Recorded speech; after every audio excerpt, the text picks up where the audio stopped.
তো এখন আমরা হুইটস্টোন ব্রিজ নীতি নিয়ে কথা বলবো। তো বিজ্ঞানী চার্লস হুইটস্টোনের নাম অনুসারে এর নামকরণ করা হয়ে গেছে যে হুইটস্টোন ব্রিজ।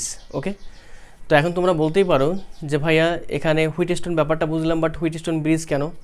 ব্রিজ এজন্যই আমাদের এই হুইটস্টোন ব্রিজে আমরা একটা ইলেমেন্ট ব্যবহার করি, একটা সার্কিটে আমরা একটা ইলেমেন্ট ব্যবহার করি, ওই ইলেমেন্টটা একটা ব্রিজের মতো করে কাজ করে, যার ফলে আমরা ওই পুরো সিস্টেমটাকে অর্থাৎ পুরো সিস্টেমটাকে আমরা বলতেছি কি বলতো হুইটস্টোন ব্রিজ। এখন কোশ্চেন আসতে পারে যে ভাইয়া হুইটস্টোন ব্রিজ কাকে বলে? হুইটস্টোন ব্রিজ হচ্ছে যে কতগুলো রোধের কম্বিনেশন। ওকে, তুমি 4টা রোধ নাও, 4টা রোধকে যদি পরস্পর শ্রেণীবদ্ধ অবস্থায় সাজাও এবং ওই 4টা রোধ মিলে একটা লুপ তৈরি করো, লুপ তৈরি করার পর তাহলে কৌণিক বিন্দু পাবা কটা বলো তো? 4টা। এই 4টা কৌণিক বিন্দুর মাঝে যে কোনো দুইটা বিপরীত কৌণিক বিন্দুর মাঝে তুমি যুক্ত করো গ্যালভানোমিটার, এবং অবশিষ্ট দুইটি বিপরীত কৌণিক বিন্দুর মাঝে যুক্ত করতে হবে তোমাকে একটা সেল বা কোষ। তখন এই পুরো সিস্টেমটাকে বলবো আমরা হুইটস্টোন ব্রিজ। আচ্ছা, সংজ্ঞাটা একটু সুন্দরভাবে বলে দেই, গুছাই দেই। আমাদের হুইটস্টোন ব্রিজ কাকে বলে? আমরা হুইটস্টোন ব্রিজ বলবো তাকেই যদি আমরা 4টা রোধকে পরস্পর শ্রেণীবদ্ধ অবস্থায় যুক্ত করি এবং একটা লুপ তৈরি করি, এবং লুপের 4টি কৌণিক বিন্দুর মাঝে যে কোনো দুটি বিপরীত কৌণিক বিন্দুর মাঝে যুক্ত করে দেই কোষকে, এবং অবশিষ্ট দুটি বিপরীত কৌণিক বিন্দুর মাঝে যুক্ত করে দেই গ্যালভানোমিটারটাকে, তখন এই পুরো ব্যবস্থাটাকে বলবো আমরা কি বলতো? Wheatstone bridge. এই হুইটস্টোন ব্রিজ হচ্ছে আমার দুই প্রকার, একটাকে আমরা বলবো ব্যালেন্সড। ওকে, একটাকে বলবো আমরা ব্যালেন্সড অর্থাৎ ভারসাম্য সাম্য, আরটাকে বলবো অসাম্য অর্থাৎ নট ব্যালেন্সড। তাহলে আমাদের এখানে হুইটস্টোন ব্রিজ কত প্রকার হবে? দুই প্রকার, একটা হবে ব্যালেন্সড, এটা কি বলতো? Not balanced. আচ্ছা, এই ব্যালেন্সড আর নট ব্যালেন্সড ব্যাপারটা কি একটু আমরা হুইটস্টোন ব্রিজ পড়ার পূর্বে আমাদের জেনারেল থিঙ্কের সাহায্যে আমরা বোঝার চেষ্টা করি। ওকে, আমি সাপোজ মনে করলাম যে এটা একটা রাস্তা বা ওয়ে, এটা হচ্ছে আমাদের আরেকটা রাস্তা। ওকে, এখানে রাস্তাটা একটু সুন্দর করে অঙ্কনকে নেই। ওকে, জাস্ট বোঝানোর জন্য তোমাকে। ওকে, এই তো এবার একটু খেয়াল করে দেখো তো, আমরা বলতেছি এটা একটা আমাদের ওয়ে, এটা একটা আমাদের ওয়ে, আর এটা হচ্ছে আমাদের একদম ভূমি। অর্থাৎ আমাদের এটা যদি ভূমি হয় তাহলে আমি বলতে পারি না ভূমির সাপেক্ষে আমাদের এই যে পয়েন্টটা, এই পয়েন্টটা একটা নির্দিষ্ট উচ্চতা আছে। এই যে পয়েন্টটা একটা নির্দিষ্ট উচ্চতা আছে, এটাকে বললাম আমি, মনে করে নিলাম আমি 10 মিটার উচ্চতা আছে। কত মিটার বলো তো? 10 মিটার। আর এটা আছে আমাদের 0 পয়েন্ট, 0 বলতে আমাদের একদম গ্রাউন্ড। ব্যাপারটা মনে বুঝতে পারছো? এবার একটু খেয়াল করে দেখো তো, আমি যদি এই রাস্তাটা এবং এই রাস্তাকে মাঝে একটা ব্রিজ যুক্ত করে দিই, এই তো দুটো রাস্তার মাঝে একটা ব্রিজ কানেকশন দিয়ে দিলাম। ওকে, মানে ব্রিজ দিয়ে দিলাম, যার ফলে আমরা বলতেছি এই পুরো সিস্টেমটাকে বলতেছি একটা কি বলতো? ব্রিজ। আসলে ওখানে কিন্তু এরকম হয়ে গেছে, একটু খেয়াল করবো একটু পরে। আমরা বললাম এই পয়েন্টটাকে আমরা বলতেছি এ, এবং এই পয়েন্টটাকে বলতেছি আমরা সি, আর এই যে এখানে ব্রিজ যুক্ত করতেছি এটাকে বললাম আমি বি, আর এটাকে বললাম আমি কি বলতো? ডি। এবার একটু খেয়াল করে দেখো, যেহেতু আমাদের এ পয়েন্টটা হচ্ছে ভূমির সাপেক্ষে কতটুকু উচ্চতা আছে? 10 মিটার, আর আমাদের সি পয়েন্টটা একদম ভূমিতে, তাহলে আমি বলতে পারি না যে ভাইয়া আমাদের এই বরাবর, দেখো এই পথ বরাবর যদি আমি কিছু পরিমাণ পানি ঢেলে দেই, এখানে যদি আমি কিছু পরিমাণ পানি ঢেলে দেই, তাহলে সমগ্র পানি কিন্তু আমাদের সি পয়েন্টে চলে আসবে। তোমরা আবার বলবা না যে ভাইয়া এই পথ দিয়ে যদি আমি কিছু পরিমাণ পানি ঢেলে দেই তাহলে কিছু পানি কিন্তু এই থেকে এই পয়েন্টেও আসবে, যার ফলে এই সি পয়েন্টে এই পাশ দিয়ে চলে আসতে পারে কি? অবশ্যই না। কারণটা কি? যে ভাইয়া এই পথ বা এই ব্রিজের ভূমির সাপেক্ষে এর উচ্চতা কত? ধরলাম ভূমির সাপেক্ষে এর উচ্চতা আছে আমাদের 6 মিটার। ওকে, তাহলে এপাশেও ভূমির সাপেক্ষে উচ্চতা কত? 6 মিটার।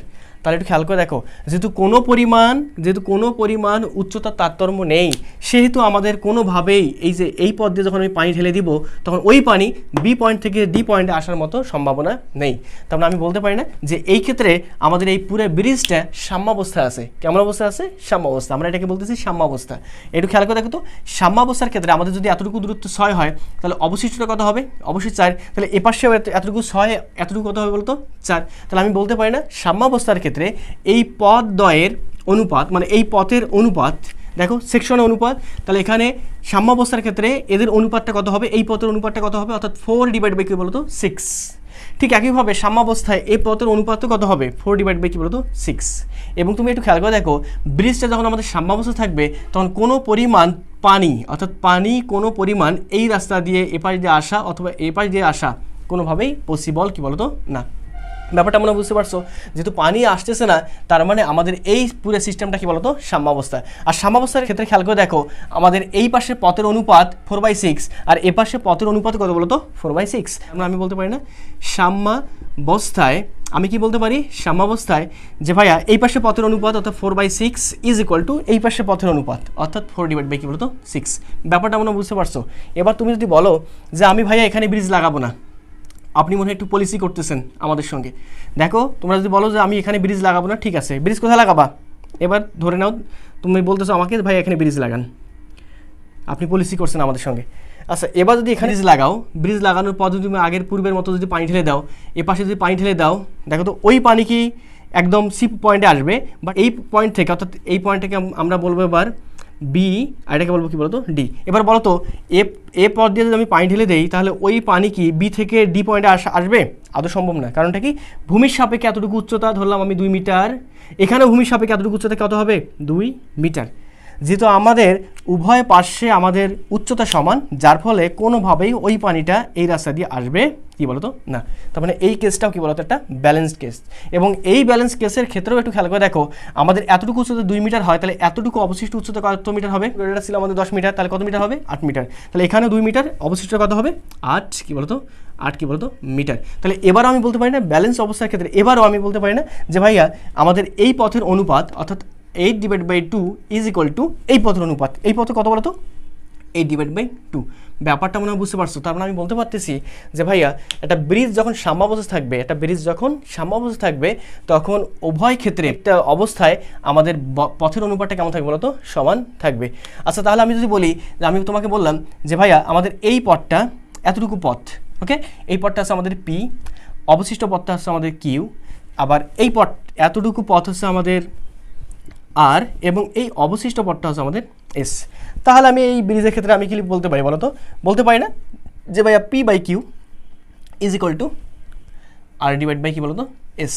এই তো আমাদের কমন সেন্স থেকে কিন্তু আমরা হুইটস্টোন ব্রিজ নীতি কিন্তু প্রুভ করতে পারি।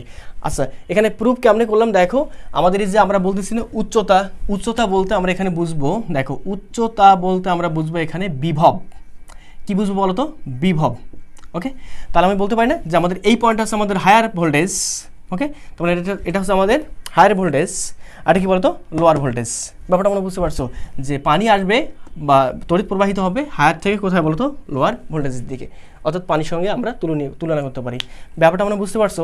আচ্ছা এবার যদি আমাদের নট ব্যালেন্সড হয়, অর্থাৎ ব্রিজটা যদি আমাদের সাম্যাবস্থা না থাকে, তখন আমাদের কেমন হয় একটু খেয়াল করে দেখো তো। এবার যদি আমরা বলতাম, এবার একটু খেয়াল করে দেখো তো, ব্রিজে আবার একটু এখানে অঙ্কন করে, এখানে অনেক ইয়ে হয়ে গেছে, একটু খেয়াল করে দেখো তো। এখানে আমাদের ব্রিজ একটা আছে, ওকে, এটা আমাদের ভূমি, এটা আমাদের গ্রাউন্ড, এটা হচ্ছে আমাদের 0 পয়েন্ট, আর উচ্চতা হচ্ছে আমাদের টোটাল কত বলতো? 10 কি বলতো মিটার।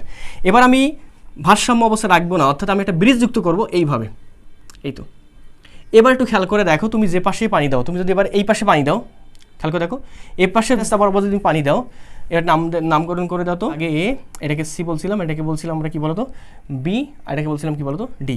এবার যদি আমি এই রাস্তা বরাবর পানি ঢেলে দেই, তাহলে দেখো আমাদের এখান থেকে ভূমির সাপেক্ষে এই ডির উচ্চতা যদি আমাদের 8 মিটার হয়, তাহলে ভূমির সাপেক্ষে বির উচ্চতা কয় মিটার হবে? অবশ্যই 8 মিটার হবে না, 8-এর থেকে কিছু কম হবে। মনে করলাম এই উচ্চতা হচ্ছে আমাদের 4 মিটারে, মনে করলাম কয় মিটার বলো তো? 4 মিটার। তাহলে এবার একটু খেয়াল করে দেখো তো, আমি যদি এই রাস্তা বরাবর পানি দিই, তাহলে ওই পানি কিছু অংশ এই দিক বরাবর চলে যাবে এবং কিছু অংশ কি বলো তো এই দিক বরাবর চলে যাবে, ওকে, যার ফলে আমরা এটাকে বলতেছি আনব্যালেন্সড। এবার একটু খেয়াল করে দেখো, আমরা যদি পানি এই রাস্তা দিয়ে দেই, তাহলে পানি কি আবার এই পয়েন্টে আসবে? না, আসবে না। কারণটা কি? যে ভাই এই পয়েন্টটা হচ্ছে আমাদের লোয়ার, আর এটা কি বলতো হায়ার। তো পানির ক্ষেত্রে লোয়ার থেকে হায়ারে আসা বা ওঠা সম্ভব না। ঠিক একই রকম তড়িতের ক্ষেত্রেও লোয়ার বিভব থেকে হায়ার বিভবে যাওয়া সম্ভব না। তাহলে ব্যাপারটা কেমন হবে? এই রাস্তা যদি পানি আসতে চায়, মানে এই রাস্তা দিয়ে যদি পানি যেতে চায় কেটে, তাহলে কি হবে যে ব্রিজটা এভাবে না, ব্রিজটা আবার অন্য প্যাটার্নে যুক্ত করতে হবে। কেমন প্যাটার্ন? খেয়াল করে দেখো, ব্রিজটা অন্য প্যাটার্নে যুক্ত করতে হবে। ব্রিজটা আমি দিলাম সাপোজ এখান থেকে এখানে, এই তো। এবার একটু খেয়াল করতো, এই যে ব্রিজটা দিলাম, ব্যাপারটা আমরা বুঝতে পারছো। এবার তুমি এখানে এই রাস্তা দিয়ে পানি ঢালো, কিছু পানি এইদিকে যাবে, আবার কিছু পানি কী বলতো এইদিকে যাবে। কারণটা কি? ভূমির সাপেক্ষে এর উচ্চতা বেশি, আর ভূমির সাপেক্ষে এই পয়েন্টের উচ্চতা কী বলতো কম, যার ফলে এই রাস্তা দিয়ে যখন পানি ঢালবো আমি, তখন কিছু পানির অংশ এই রাস্তা দিয়ে, আবার কিছু পানির অংশ কী বলতো এই রাস্তা দিয়ে পরিভ্রমণ করবে। ব্যাপারটা আমরা বুঝতে পারছো। তাহলে আমরা এই দুই কেসটাকে বলবো কি বলতো, এই দুই কেসটাকে কী বলতো নট ব্যালেন্সড। আর নট ব্যালেন্সের ক্ষেত্রে খেয়াল করে দেখো, আমাদের এতটুকু যদি আমাদের 2 মিটার হয়, তাহলে এতটুকু কত মিটার হবে? 8 মিটার। ঠিক একই ক্ষেত্রে এখানে এতটুকু কত হবে? এতটুকু ধরছিলাম মনে হয়, এতটুকু ধরলাম আমি, যেহেতু সমান নয়, এতটুকু ধরলাম আমি 4 মিটার, আর এতটুকু ধরলাম আমি কী বলতো 6 মিটার। দেখো তো নট ব্যালেন্সের ক্ষেত্রে আমি বলতে পারি না, নট ব্যালেন্সের ক্ষেত্রে আমাদের 2/8 ইজ ইকুয়াল টু, থেকে কাউন্টিং করতেছি, is equal two 6/4 four not is equal, যখন আমাদের নট ব্যালেন্স অবস্থা থাকবে তখন আমরা বলতে পারি না যে P by Q is equal to R divide by S কী হবে বলো তো, নট ইকুয়াল হবে। ব্যাপারটা মনে বুঝতে পারছো? আর যখন এই পজিশন হবে তখন আমাদের তড়িৎ কোন দিকে যাবে, যখন আমাদের এই সিচুয়েশন দাঁড়াবে তখন তড়িৎ কোন দিকে যাবে এটা ডিপেন্ড করবে আসলে বিভবের উপর। যার বিভবটা অর্থাৎ যে পয়েন্টের বিভবটা বেশি হবে সেই পয়েন্ট থেকে তড়িৎ আসবে কোথায় বলো তো, লোয়ার পয়েন্টে, অর্থাৎ যে পয়েন্টের বিভবটা কম হবে। ব্যাপারটা মনে বুঝতে পারছো? তো ঠিক একইভাবে আমরা ব্রিজের মতো কিন্তু করে কিন্তু এই সিস্টেমটাকে বা পুরো সিস্টেমটাকে আমরা কিন্তু কল্পনা করতে পারি। কীভাবে? আমি বললাম এটা আমাদের এ, আর এই পয়েন্টটা আছে আমাদের সি, এই পয়েন্টটা আছে আমাদের বি, আর এই পয়েন্টটা কী বলো তো, ডি। ব্যাপারটা আমরা বুঝতে পারছো? দেখো এ থেকে দুটো রাস্তা, একটা রাস্তায় একটা রাস্তা, তাহলে তড়িৎ এসে এপাশে, দেখো এই তড়িৎ এসে এপাশে কিছু পরিমাণ যাবে, এপাশে কিছু পরিমাণ চলে যাবে। ওকে, যদি আমাদের ব্যালেন্সড অবস্থা হয় অর্থাৎ এই রাস্তার অনুপাত এই রাস্তার অনুপাত অর্থাৎ p by Q is equal to কি বলতো আর বাই এস হয়, তাহলে এই গ্যালভানোমিটার দিয়ে কোনো পরিমাণ তড়িৎ কী বলতো পাস করবে না। এটা আমাদের কমন সেন্স থেকে আমরা বলতে পারতেছি। বাট যদি আমাদের সমান না হয় সেক্ষেত্রে কী হবে, যদি আমাদের p by q not is equal to r by s তখন কী হবে, তখন আমাদের দেখতে হবে যদি আমাদের বি পয়েন্টের ভোল্টেজটা বেশি হয় বা বিভবটা বেশি হয় তাহলে, আর ডি পয়েন্টের বিভবটা যদি আমাদের কম হয়ে যায় তাহলে এখান থেকে তড়িৎ এসে দুটো রাস্তা ভাগ হবে, কিছু পরিমাণ তড়িৎ এদিকে যাবে, কিছু পরিমাণ তড়িৎ এদিকে যাবে, তখন নট ব্যালেন্স হবে। আর যদি এমনটা হয়ে যাইতো যে ডি পয়েন্টের বিভব বেশি আর বি পয়েন্টের বিভবটা কী বলতো আমাদের কম, যার ফলে তড়িৎ এই পয়েন্টে এসে এপাশ দিয়ে কিছু পরিমাণ যাইতো আর বাকি অবশিষ্ট কোন দিয়ে বলতো এই দিক দিয়ে চলে যেত। তো আমরা এই হুইটেস্টোন ব্রিজটাকে যদি একটা সরলরেখা অঙ্কিত করি তখন কিন্তু দেখতে কনফিগারেশনটা এরকম আসবে। কীভাবে একটু খেয়াল করে দেখো, আমাদের পি রোডটা কার কার মাঝে আছে, এ বির মাঝে, তাহলে এখানে পি রোডটা কার কার মাঝে, এ বির মাঝে। তারপর কিউ রোডটা এখানে কার কার মাঝে আছে, বি এবং সি, তাহলে এখানে দেখি তো কিউ রোডটা কার মাঝে আছে, কিউ রোডটা আছে কার মাঝে বলতো, এই পয়েন্টে যদি বি হয় তাহলে এই পয়েন্টে কত হবে বলতো বি, তাহলে বি এবং কার মাঝে বলতো সির মাঝে, বুঝতে পারলাম। তারপর আমাদের গ্যালভানোমিটারটা কার মাঝে আছে, বি এবং কার মাঝে বলতো ডির মাঝে, তাহলে দেখি তো ওখানে গ্যালভানোমিটার বির মাঝে এবং ডির মাঝে আছে কিনা, হ্যাঁ বি এবং ডি, এইটা আছে আমাদের কী বলতো গ্যালভানোমিটার। ব্যাপারটা আমরা বুঝতে পারছো? আর আমাদের এসটা কার কার মাঝে আছে, ডি এবং সির মাঝে, দেখি এসটা কার মাঝে আছে, ডি এবং সির মাঝে আছে কিনা, এই তো ডি এবং সির মাঝে। ঠিক একইভাবে এখানেও আমাদের আটটা কার কার মাঝে আছে, এ এবং ডির মাঝে, এখানেও আটটা কার কার মাঝে বলতো, এই পয়েন্টে যদি এ হয় তাহলে এই পয়েন্টটা কী হবে বলতো এ এবং কার মাঝে বলতো ডির মাঝে। তারপর আমি বলতে পারি যে আমি যখন এই হুইটেস্টোন ব্রিজটাকে একটা সরলরেখা অঙ্কিত করবো তখন আমাদের কেমন আসবে বলতো কনফিগারেশনটা, এরকম একটা কনফিগারেশন চলে আসবে। ওকে, তো আমরা এখন হুইটেস্টোন ব্রিজটা অর্থাৎ হুইটেস্টোন ব্রিজের নীতি যেটা পি বাই কিউ সাম্য অবস্থায় বা ভারসাম্য অবস্থায় ইজ ইকুয়াল টু কী বলতো আর বাই এস, এটা প্রুভ করব। তার সঙ্গে ভারসাম্য অবস্থা না থাকলে তখন তার কনফিগারেশনটা কেমন হবে এটা আমরা দেখব। ওকে।